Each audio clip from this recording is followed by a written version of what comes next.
Bom dia, boa tarde, boa noite. Eu sou Conrado Corsaletti e este aqui é o Politiquês, o podcast de política do Nexo. Nessa edição, a gente vai tratar de populismo e do uso dessa palavra tão recorrente no mundo político. Uma palavra com significado bastante desgastado, aliás. Essa conversa vai se dar ao som da Luege Luna. A cidade é grande, as pessoas muitas, e eu por aí, sem te encontrar, vou pedir a Oxalá. Oxalá quem guia. Vamos direto ao assunto. O que é populismo? A primeira dificuldade de definir o populismo é que ele é tanto um conceito das ciências humanas e sociais, quanto uma palavra utilizada no debate político contemporâneo e ao longo de todo o debate político do século XX, na verdade. Além disso, ele varia historicamente em cada contexto nacional. Essa é a primeira dificuldade, mas se a gente pudesse tentar alcançar algo comum para designar, a gente pode dizer que usou-se esse termo, populismo, para designar tanto formas de discurso político, quanto formas de mobilização política. Em termos de discurso político, muito se falou de populismo para designar qualquer tipo de discurso que apelasse a uma unidade do povo, ou às virtudes do povo, colocadas em oposição a uma elite definida como oposta a essas virtudes do povo, mais autênticas, etc. Mas só para sintetizar, eu diria que o conceito foi utilizado para designar ideologias e discursos políticos e formas de organizar o eleitorado ou a população que pareciam diferentes do que se esperaria numa democracia representativa liberal, em que os cidadãos se organizariam em partidos e movimentos em torno de interesses autodefinidos. Como se o populismo fosse um discurso, uma ideologia, uma mobilização que apelasse à unidade do povo, transcendendo classes e grupos, e a formas de mobilização política que muitas vezes passavam por fora de partidos, definidos em termos de classes sociais, em movimentos carismáticos, etc. Essa seria uma definição possível do jeito que o populismo foi usado em diferentes contextos para falar de discursos e formas de mobilização que pareciam bem diferentes do que se esperaria nos regimes liberais. Esse que você acaba de ouvir é o João Marcelo Elert Maia, sociólogo e professor da FGV Rio. Ele conta agora pra gente quando o termo populismo surge e em que contexto esse conceito é usado. O termo populismo, como eu falei, ele surge em cada país de uma maneira. Nós, na América Latina e no Brasil, em especial, nos acostumamos a ouvir falar de populismo para designar tipos de regimes políticos ou democracias de massa construídas no século XX. Brasil, Argentina e México saltam aos olhos como os principais exemplos. Perón na Argentina, o varguismo no Brasil, Cárdenas no México. O uso comum desse conceito na América Latina, ao longo dos anos 40, 50, etc., significou esses governos de democracias de massa que incorporaram de alguma maneira os trabalhadores e seus aparatos sindicais, mas que mantiveram uma forte presença do Estado na organização desses grupos, um apelo a uma ideologia nacionalista que por vezes não era tão bem definida assim, um discurso anti-imperialista muito forte, mas sem que significasse necessariamente uma ideologia marxista ou uma ideologia socialista. No caso da América Latina, então, o populismo foi um conceito utilizado muitas vezes pelos adversários desses regimes, como se fosse uma maneira de desqualificar essas formas de mobilização político-social desses governos latino-americanos.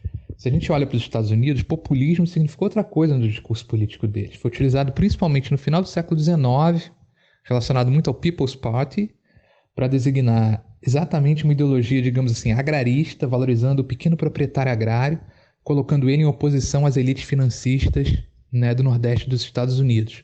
Então, um discurso que apostava nas virtudes do homem simples empreendedor americano em relação a essas elites que estariam sequestrando o verdadeiro espírito democrático daquele país. Se a gente vai para a Rússia, tem uma outra leitura do que seria populismo, associado ao movimento Narodnik, do povo. Nas décadas de 1870 e 1880, o populismo russo significou um movimento inspirado em doutrinas tidas como anarquistas, que valorizavam as formas de organização do camponês russo nas suas organizações comunitárias, das suas aldeias, que valorizava isso como uma nova etapa que articulava a tradição do camponês russo e um socialismo futuro, né? Então o populismo era um movimento revolucionário, né? De inspiração anarquista, anti-estatal, anti-imperial, anti-império russo, né? Que apostava nas virtudes do homem camponês russo simples como portador desse novo tempo futuro socialista, anarquista. Então, bem diferente, né? América Latina, Estados Unidos e Rússia. O João Marcelo mostrou aí as várias matizes do populismo, ou o que ele representa em cada região do mundo. Mas parece existir um ponto em comum aí, que é o protagonismo popular, ou seja, o povo. É isso mesmo? Nesse debate, como definir o povo?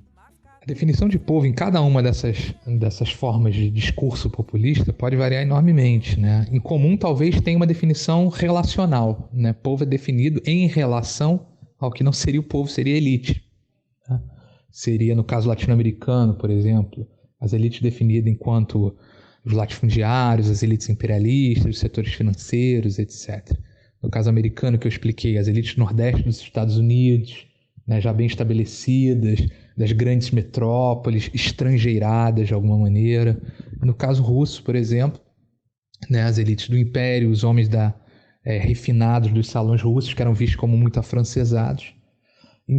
E sempre tem uma definição do povo como portador, de alguma maneira, de certas virtudes que estariam sendo corrompidas por esses grandes grupos, por essas elites. Mas isso varia de cada tipo de articulação do discurso dito populista, né? Porque pode variar de contexto para contexto. Um grande cientista político, Ernest Laclau, que é um dos maiores estudiosos do populismo, falou exatamente isso em suas obras, né? Que o populismo é um tipo de forma de articulação de um discurso político sobre o povo, e o que é o povo pode variar em cada forma de articulação, né? Então, sempre é um chamado à unidade nacional, de alguma medida, tá? Mas as clivagens étnicas, raciais, etc., podem variar, mas sempre há uma coisa opositora em relação a algum outro grupo tido como não popular.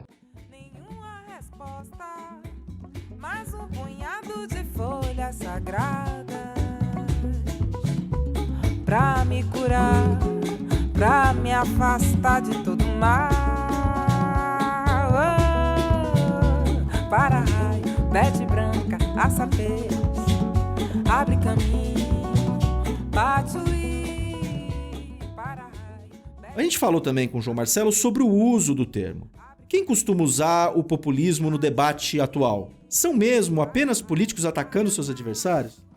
Olha, o termo populismo, ele é utilizado de diferentes maneiras, tá? No debate político contemporâneo é muitas vezes utilizado como uma ferramenta de ataque, né? Quer dizer, você faz política popular e seu adversário é um populista, né? Essa é uma maneira de desqualificação, muitas vezes, né? No campo assim, do debate econômico, muitas vezes ele é utilizado para designar candidatos, políticas ou propostas que desviem muito do que se considera ser a ortodoxia do pensamento liberal econômico, né? Que prevêem alguma entrada mais forte do Estado na economia, ou que prevêem políticas tidas como fiscalmente responsáveis, são logo taxadas como populistas, por exemplo. Mas também é um conceito que tem trânsito nas ciências sociais, na ciência política, para designar aqueles tipos de regimes políticos sobre os quais estávamos conversando nas primeiras perguntas, tá? Então ele é uma ferramenta de desqualificação no debate político, mas ele também operou como uma ferramenta das ciências humanas, políticas e sociais para entender esses tipos de governos, tá? Então são vários os usos possíveis. O presidente americano Donald Trump é chamado de populista. O ex-presidente Luiz Inácio Lula da Silva já foi chamado de populista. Mas no passado, a gente teve o presidente Getúlio Vargas amplamente chamado de populista. Nesse sentido do que a gente está falando aqui, há uma diferenciação possível entre populismo de direita e populismo de esquerda? Olha, em geral, na América Latina, convencionou-se, por exemplo, associar ao populismo uma certa forma de mobilização política pela esquerda, né? Embora isso não seja consensual, tá? No caso americano, é muito interessante você pensar nisso, porque hoje em dia, no debate político americano, você tem uma articulação de discurso populista, dito populista à esquerda, né, ou à direita. Muitos associaram o Tea Party, por exemplo, aquele movimento que surgiu durante ainda o governo Obama de organização de bases do eleitorado conservador republicano americano, que buscou organizar seus próprios candidatos para entrar no Congresso, etc. e tal, como um discurso populista conservador. Por quê? Porque, de certa maneira, se posicionava como portador das verdadeiras virtudes democráticas do homem simples americano, colocava como seu adversário o quê? As elites liberais, de esquerda, globalistas, sofisticadas de Nova York, que desconheciam o verdadeiro espírito constitucional americano. Então tinha ali uma articulação conservadora que partia daquela velha chamada para o homem simples, né? E no caso, no próprio Estados Unidos, muitos viram a candidatura do Bernie Sanders, né, que concorreu pela nomeação do Partido Democrata contra Hillary, como uma candidatura populista de esquerda, né? Bernie Sanders é um autodeclarado socialista democrático, mas fazia uma série de discursos construindo a sua posição entre a classe trabalhadora americana, que estaria sendo derrotada sistematicamente, e as elites de Wall Street. Então tinha essa oposição também, classes populares e elite, só que a partir de uma articulação de um discurso que não era conservador, né, mas sim para denunciar os males do capitalismo neoliberal.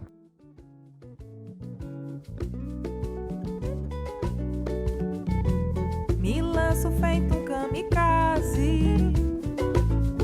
Sou quase qualquer coisa com o seguinte: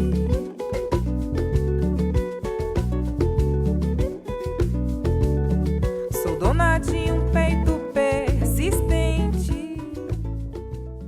Para terminar essa conversa com João Marcelo, a gente fez a seguinte pergunta: o uso do termo populismo tem alguma função hoje ou ele serve só para confundir o debate? Olha, a validade do conceito hoje em dia é difícil, né? É engraçado, ele parecia ter morrido, de certa maneira, ao longo dos anos 90, etc. Na América Latina, com a emergência dos governos como Kirchner na Argentina, Lula no Brasil, Evo Morales na Bolívia, Chávez na Venezuela, etc., parece que o conceito ganhou uma sobrevida, né? Porque foi utilizado por críticos desses governos para qualificá-los, para desqualificá-los, na verdade, né? E para mostrar o quanto eles repetiriam erros e vícios do passado recente da América Latina, né? E voltou-se a discutir novamente populismo. Sendo sincero, o próprio fato dele ser tão polimorfo, assim, ele valer para tanta coisa diferente, eu acho que já é um indicativo de que ele talvez não seja um conceito tão útil assim para a gente fazer uma análise fina de forma de governo, de discurso, etc. Porque se você for pensar bem, o que tem em comum em todos os populismos, que é um apelo à organização popular, às virtudes do povo em relação às elites, etc., é algo muito comum a qualquer forma de discurso democrático, não é? Então, em última instância, é um conceito que talvez, por querer mirar em muita coisa diferente, ele nos diga muito pouco sobre a especificidade dessas coisas. Bom, a questão geral, talvez, esteja no seguinte ponto: não deixar que o desejo de uma maioria seja justificativa para a violação de direitos de minorias. Com ou sem a palavra populismo, é algo que precisa sempre estar no nosso radar. Atada em desejos infinitos,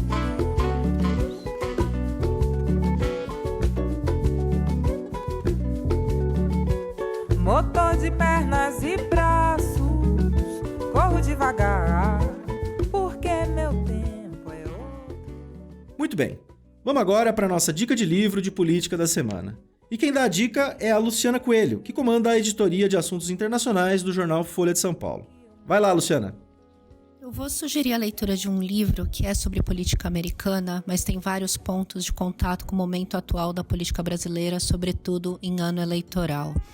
É o Listen Liberal, ou Ouça Progressista, seria a melhor tradução, do Thomas Frank, lançado em 2016 pela Metropolitan Books e ainda sem tradução no Brasil. Fica aí a sugestão para as editoras. O Frank é o mesmo historiador que em 2004 escreveu o seminal What's the Matter with Kansas, sobre a ascensão do Partido Republicano entre as classes médias e baixas dos Estados Unidos. Dessa vez ele mira o Partido Democrata e as elites progressistas, sobretudo das costas, egressas das faculdades mais prestigiadas do país, a Ivy League. Não é tão diferente da elite brasileira, elite intelectual brasileira, que tem ainda dificuldade para entender aqui a ascensão do Jair Bolsonaro nas pesquisas à presidência da República. O Frank é bastante crítico, é alguém que escreve do ponto de vista claramente da esquerda, mas o que ele diz pode servir para todo mundo, independente de lado no escopo político. Ele é crítico do casal Clinton, Bill e a Hillary, por terem fechado com o mercado financeiro, com Wall Street, em detrimento dos interesses da população. ele narra no livro como o Bill Clinton desmantelou o sistema regulatório bancário americano e acabou ajudando na crise que depois detonaria sob o Bush em 2008 e 2009, e também o sistema de amparo social.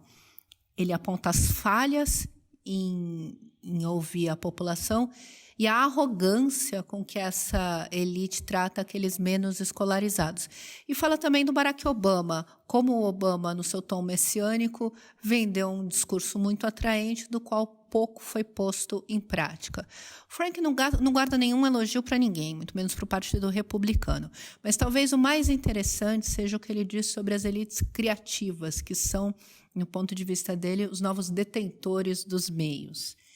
É um livro que precisa ser tomado nesse contexto americano, de Silicon Valley, de elite nova-iorquina, mas que vai ressoar para quem acompanha a campanha aqui no Brasil. Fica aí a sugestão para os leitores e também para as editoras. É isso aí, pessoal. Com produção de Matheus Pimentel, colaboração de Ricardo Monteiro e som de Luege Luna, a gente termina aqui mais um Politiquês. Eu espero você na próxima. Valeu! Acabou, 15 anos de idade, incompleto 6. Eram só 6 horas da tarde, acabou. Cadê menino? Quem vai pagar a conta? Quem vai contar os corpos? Quem vai catar